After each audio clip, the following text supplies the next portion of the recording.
SWAT Under Siege begins with SWAT Commander Travis Hall being summoned by his superiors to the headquarters, despite the fact that it is near to the New Year's celebration. When Travis arrives at headquarters, his boss, Ellen Dwyer, assigns him and his guys to assist the DEA in ambushing drug traffickers at an abandoned factory. Their only purpose is to seize proof of drugs stored in containers with the Scorpion sign. 2 DEA agents will accompany them during the operation. On the route to their destination, a DEA member handed them a photo of the container with the Scorpion sign, which is their objective. However, given their experience with ambush missions, the SWAT team may have underestimated the task. Long story short, they arrived at the area and began their operations. They quickly subdued the guards and eventually found the container. However, at this point, cartel members attacked them. A shooting broke out between the two sides. Although the shootout took its toll, the SWAT force eventually defeated the cartels. In addition, they arrested a cartel member named Diego. The 2 DEA members then attempted to open the container, believing that they had the situation under control. They had no idea there was a cartel member left, who fired a missile at them, killing them instantaneously. Travis wasted no time and attacked the cartel guy, killing him with a single shot.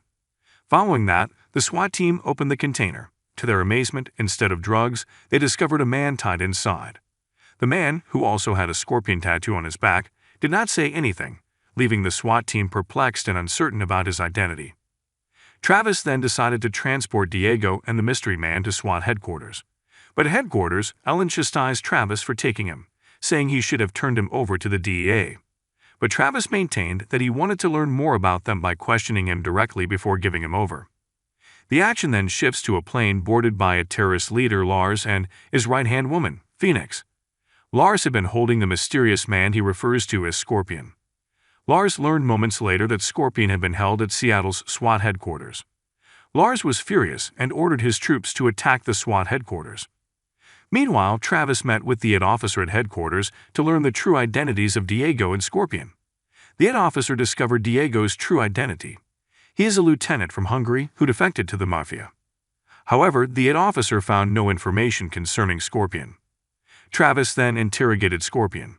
Travis had directed his female assistant to interrogate Diego. Instead of opening his mouth, Diego chose to slam his head against the hook of the handcuffs. Meanwhile, Scorpion preferred not to divulge his true identity. He told Travis that if he wanted to know anything about him, he could just ask Diego. Unfortunately, by the time Travis arrived at Diego's cell, he had already died. Travis then returned to Scorpion to inquire as to what had actually occurred. Scorpion just stated that he was being pursued by an adversary, and that a federal agent would undoubtedly apprehend him. However, Travis had to be aware that the agent was a forgery. When Travis exited the room, he encountered 2 persons claiming to be FBI agents who were going to pick up Scorpion. However, they were unable to respond when Travis posed questions to prove their identities. When they realized their cover had been revealed, they quickly pulled their weapons. But Travis reacted quickly. Travis was able to murder one of the false agents, while the remaining one surrendered after being encircled. The fictitious agent stated that if SWAT continued to refuse to hand over Scorpion, they would face dire consequences. When Travis heard it, he instantly returned to Scorpion, only to discover that Scorpion had already released himself from the handcuffs that held him. Travis got into another brawl. Scorpion proved to be a formidable melee fighter. He not only defeated Travis, but he also snatched his weapon. Instead of shooting him, Scorpion returned Travis' gun. He invited Travis to help, knowing that Lars would assault with a larger group. Following that, Travis and Ellen approached Scorpion in his cell to inquire as to his true identity. Scorpion confessed that he is a special intelligence agent who stole billions of dollars. He also informed them that the person after him is Lars, a terrorist who has conquered minor countries with his army. And he knew there must be informants on the SWAT unit working for Lars. Travis decided to relocate Scorpion to another location, so in order to avoid any SWAT casualties and to prevent Lars' spies from tracking his locations. Meanwhile, Lars approached a hacker for assistance in cracking CCTV at the Seattle SWAT headquarters, as well as determining the identities of all SWAT members and their families. But before long, they discovered Scorpion as he was about to be seized by Travis. Lars quickly informed his men, who were already preparing to kill Travis and grab Scorpion near the SWAT headquarters. Fortunately, Scorpion discovered the presence of a sniper targeting Travis. Chaos ensued, and the car transporting them crashed into the road divider. Lars' men took advantage of the circumstance, kidnapping Scorpion. But Scorpion did not simply let himself be hauled away. He effortlessly burst the restraints on his hands and beat up the kidnappers. He did not leave a single enemy standing. When the SWAT team saw what had occurred to Travis and Scorpion, they decided to help them. Ellen and the 8 officer attempted to phone a federal agency for reinforcements, but their link had been compromised. Meanwhile, after his first attempt failed terribly, Lars promptly dispatched additional men to the SWAT headquarters. The SWAT team then engaged in a violent gunfight with Lars' guys. The SWAT team was forced to retreat into the building after being outnumbered by their enemies. Unfortunately, one of Travis's guys was killed by machine gun fire. Travis then ordered that the steel shield be lowered to protect all the doors and windows. They might now take a small sigh of relief. However, just as they were ready to phone for assistance, the power went out and the signal was turned off. Lars' soldiers surrounded the building from the outside, leaving them fully alone within. But, unexpectedly, the phone rang a few minutes later. It turned out to be a call from Lars offering to make a deal. He would stop interfering with the SWAT team and remove his forces as long as they gave over Scorpion. Travis, who answered the phone, immediately denied his offer. Lars, however, drew out his ace. He identified the SWAT team personnel's family members and threatened to target them if SWAT refused to hand over Scorpion to him. Finally, Scorpion stated that he would leave in 10 minutes if Lars did not involve any SWAT team family members. Lars accepted Scorpion's offer and, along by Phoenix, prepared to pick him up. Travis revealed at SWAT headquarters that he planned to trap Lars and his gang rather than hand over Scorpion.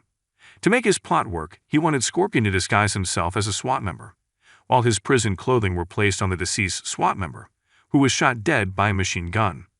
Scorpion must then transport the body through the rear door to entice the enemy. When the enemy is lured inside the building, the SWAT team attacks them.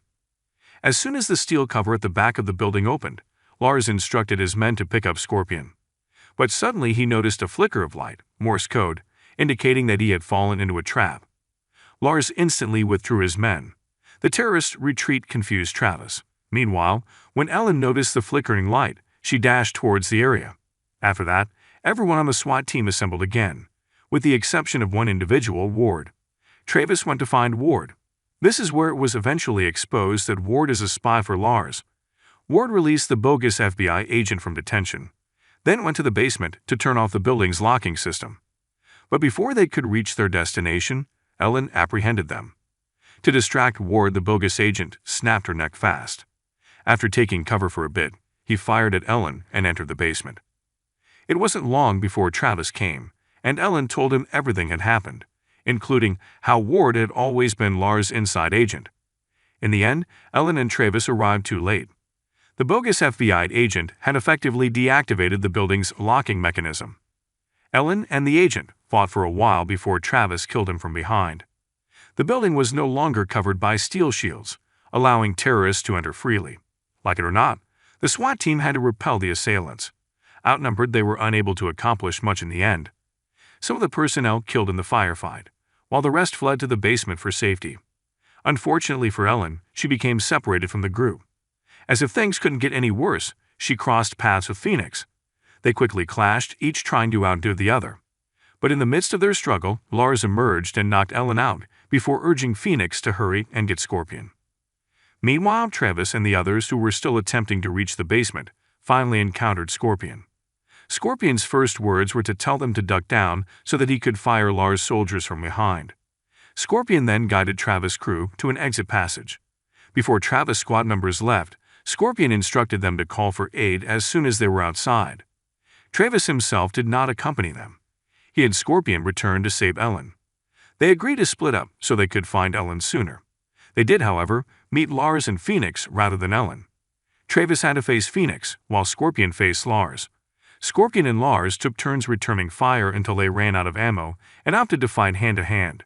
Meanwhile, while initially having trouble dealing with Phoenix's strikes, Travis was able to find an opening and shove her down from the top of the building.